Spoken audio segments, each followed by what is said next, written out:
What's up, guys? It is October 13th, and let me just double check something real quick. It's 1:30 in the afternoon Central Time. I am in Kermit, Texas. Oh man, yesterday, let me just start with yesterday. Yesterday morning, got a load, took it to Pecos. Actually, I picked up in Kermit over here at, oh man, what is it called? El Dorado. Took that load to Pecos. Got there and got set up to unload as soon as I got there. And 5 minutes into unloading, because I'm already hooked up to the silo and blower's going, and I just see sand coming from the bottom of the trailer. I stop everything.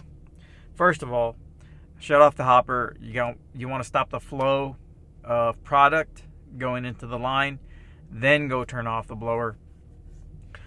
And I had a gash in the line probably about 3 inches long. And this trailer that I have now, from the rear hopper going to the end of the trailer is a hose. It's a 20-foot hose. That hose is kind of worn down. Finally gave way. So instead of having to change it right there and then, I decided to go ahead and get a 45-degree angle, aim it towards the driver's side, hook up a 20-foot hose, and on the other end I had a 5-foot hose that was hooked up to the silo, and just finished off blowing off that way. And I was trying to figure out, while I was unloading, trying to figure out, okay, what am I going to do? Should I go ahead and try to remove this hose that's still filled with sand? Because the gash was towards the beginning of the hose, it wasn't building up pressure. So whatever sand was on the other side of that gash just fell and sat there, because all the air was escaping at the beginning of that hose. So I was thinking, like, okay, what am I going to do? Do I go ahead and try to pull this hose out with this sand, try to dump as much as I can? I tried that. It was difficult. I could only get so much sand out of it, but it's still probably 10-11 feet of hose that is filled with sand that's underneath the trailer, and I believe it's over the axle. So I'm like, okay, well, let me see if I can do something else, but I have to finish unloading. The plan was, okay, grab some duct tape while I'm unloading, let me just patch it up, put a band-aid on it, and hopefully when I'm done, I'll hook everything back up the way it was originally, and see if that duct tape will be strong enough to hold pressure and blow off whatever product is inside that line. And luckily that worked. I wasn't gonna attempt to empty the whole truck that way because the gash being so big. So I was just happy that it held the pressure so I could blow off whatever was left after I had finished unloading. So now that the hose is empty, I can go ahead and pull it out and run the new hose to replace it. And basically, I was just using the same one that I used there on the side of the truck. And I was hooked up to the silo, and if anybody who's already done silo loads, the silos are sitting on top of a trailer that's kind of like a platform that's probably about 2 feet high or so. So I use that because I'm already backed up maybe about 4 feet from it to run the line. So I put the hose on top of that platform and then run it underneath the trailer. And I was hoping not to, but I had to get underneath, get on the floor, lay down to run that hose through the I guess you could say, call them brackets. It's basically 2-foot chain with a pipe, that just a big circle, 5-inch circle, and they had the hose running through that's holding up the hose over the axle and leading to the rear hopper. So I had to get down there, lay down, and then run the hose that way. And luckily, when I was maybe 2 feet from hitting the hopper, another driver saw what I was doing, came over, grabbed that end, and kind of worked it and hooked it up and locked it for me with the cam locks. So I'm very appreciative that he did that to help me out. After that, put everything up, put up the damaged hose. I still have it. It's probably got 3 or 4 feet that's bad on that end, so that hose could be usable later on down the road. I just need to cut it, take out the clamps, and I'll probably need to find a chisel so I can chisel off the I guess the fasteners, I guess what they call it, the metal fasteners on the female end, and reuse that. Finished there. I called dispatch. They don't have anything. They said head to Kermit or Monahan's area. I was like, all right, fine. So I needed to get fuel. Went to go fuel up at the Pilot / Flying J. I can't recall. It's off of 17 and 20. It's a small one. They only have like 9 parking spots. And I was hoping to shower up and do laundry there, but there was no parking. So I fueled up, went to the Flying J in, I think it's Pecos, but it's like 2 miles east from 17 and 20. Actually, I think that is the Pecos area. So I guess where I was earlier was West Pecos. But while I was there, got showered up, got laundry done, ran into a subscriber, John. It was good meeting you. It was nice talking to you. Look forward to talking to you a little bit later on, man. Hope everything goes well with you, and good luck out there, out in the oil field. Met John there, finished my laundry there, then started heading back to Kermit so I could at least use the gym here while I'm here in Kermit. Today was day 4 of the jump rope challenge, and well, that day, not today, but that day was day 4 of the challenge, and it was pretty much just do a recovery walk. So I got on the treadmill. 20 minutes into my recovery walk, I get a load. And I'm like, all right, cool. The load was picking up in Kermit and delivering to Kermit. It was picking up in Black Mountain and taking it to on the west side of Kermit off of 302. And it was a well I hadn't been to. Man, that road was bad.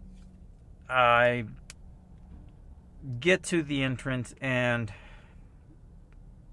every 3/4 of a mile there was a speed bump that was probably about 4 to 5 inches tall and about 5 inches wide. So they specifically designed it so you would not be speeding on that road. And I had to drive that road maybe 7 miles, 7.5 miles in, and then make a right and to start getting towards the well. I get there, by that time I get there at 3 o'clock in the afternoon. There's probably 15 trucks ahead of me. I'm like, okay, well, I'm gonna be here a bit. Might as well take a nap. I didn't get a knock on the door till a little after 1 o'clock in the morning. So I was there and completely enough to regain hours. But it started raining and pouring really hard, and I was standing like maybe 2 to 3 inches of water the whole time, because where I was, that's where the water was pretty much collecting and gathering, because that's where my controls for the trailer, the valves are, and my gauges so I can monitor. But luckily I had rain gear. I still have my FRCs underneath, but I had my rain gear, and I definitely recommend Frog Togs. I bought that back in Academy Sports and Outdoors, and I really recommend it. Really good brand, very light material. It almost feels like you're not wearing anything at all, but it's top and bottom, so the pants, the top is a zipper with a hood. I wore the hood underneath the hard hat, so the hard hat would hold the hood down instead of blowing off if you got a lot of wind. And my boots were waterproof, so I definitely recommend good water boots. Make sure you have the waterproof feature on the boots that you purchase when you're coming out here to the oil fields, because it definitely helps out. The boots that I have are Ariat.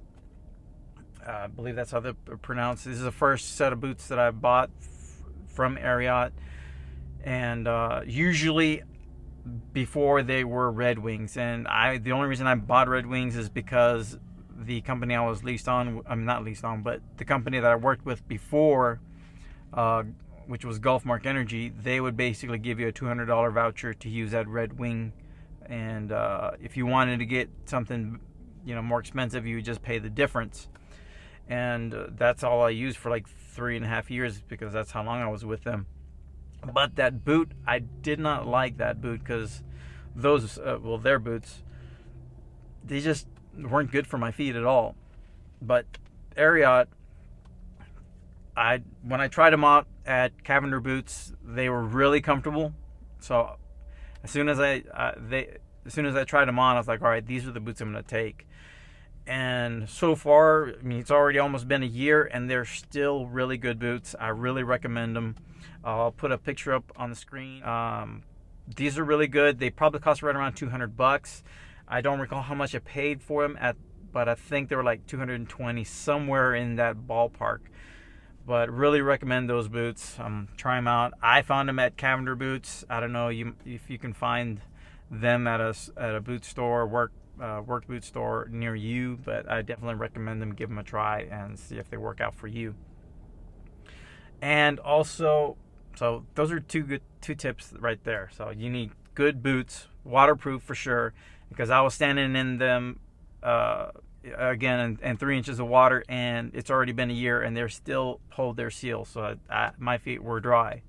And good rain gear, frog togs, and being that it was pouring out and raining, my gloves were soaked. So I have a box of latex gloves, and what I did is I wore the latex gloves underneath, wore the gloves, and did what I had to do, moving valves, moving hoses and stuff like that. And so it helps out to keep your hands dry, or drier. I know some people might have sweaty hands or not, but they worked out for me. That might be something that might help you out. I use the latex gloves a lot, especially since you're in a truck with no running water and soap. Yeah, you can have that, but it's kind of a hassle when you're trying to hold a bottle and wash your hand and get soap and all that. But wearing that, minimizes you having to touch anything that's dirty or bacteria or contaminated. I use them a lot, especially if I'm going to cook inside the truck. If I have to handle, uncooked meat, chicken, turkey, beef, whatever, while I'm cooking, and I'm taking it out of the package, I'll use the latex gloves, so that way I'll do what I have to do and then throw away the packaging and then take off the latex gloves, because I'm not planning on touching anything else. So buy a big box like at Walmart for a couple of bucks, and that helps out. So that way you're not having to wash your hands. You're already protecting yourself with latex gloves. So that's another tip.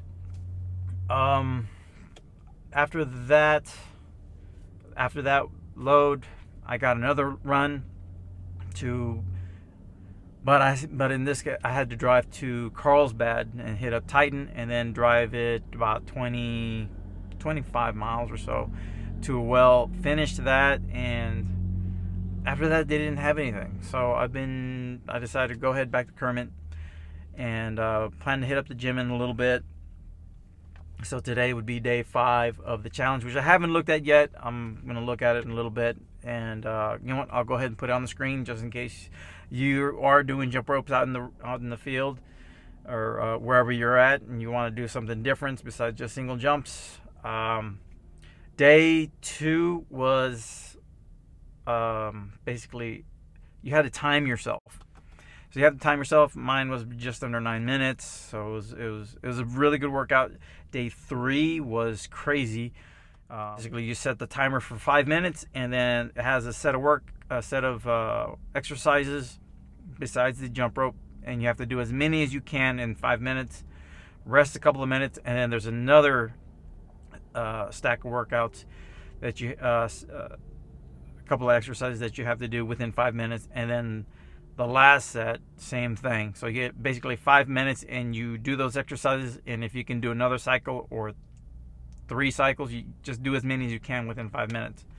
So I managed to do, I think, 3, and then 4, and then 2 or 3 on the last one. I can't recall, but I'll put it on the screen if you want to take a look, if you want to try to do them on your own. But I'd like to give a shout out to Michael. I forgot to mention earlier in the video that while I was driving through Kermit, I had to stop by the Pilot to fuel up, and ran into Michael there at the fuel lanes, and we got to talking about Macks and all that. But he's a company driver with Vista Logistics, so that's another good company. He had nothing but good things to say about the company he was with, and also mentioned that he wanted to become an owner-operator maybe a little bit later on. So hey man, it was nice meeting you, man. Again, I hope you check out my channel and become a subscriber, and maybe find my videos informative. But again, it was nice meeting you, man. Good luck. I hope you get to become an owner-operator soon. But with that being said, guys, thanks for watching. Thanks for subscribing to my channel. If you're new to the channel, hey, click the subscribe button and the bell button. That'll let you know when I drop or upload a new video. So guys, take care, be safe out there, and keep your head up, keep grinding. See you in the next one. Bye.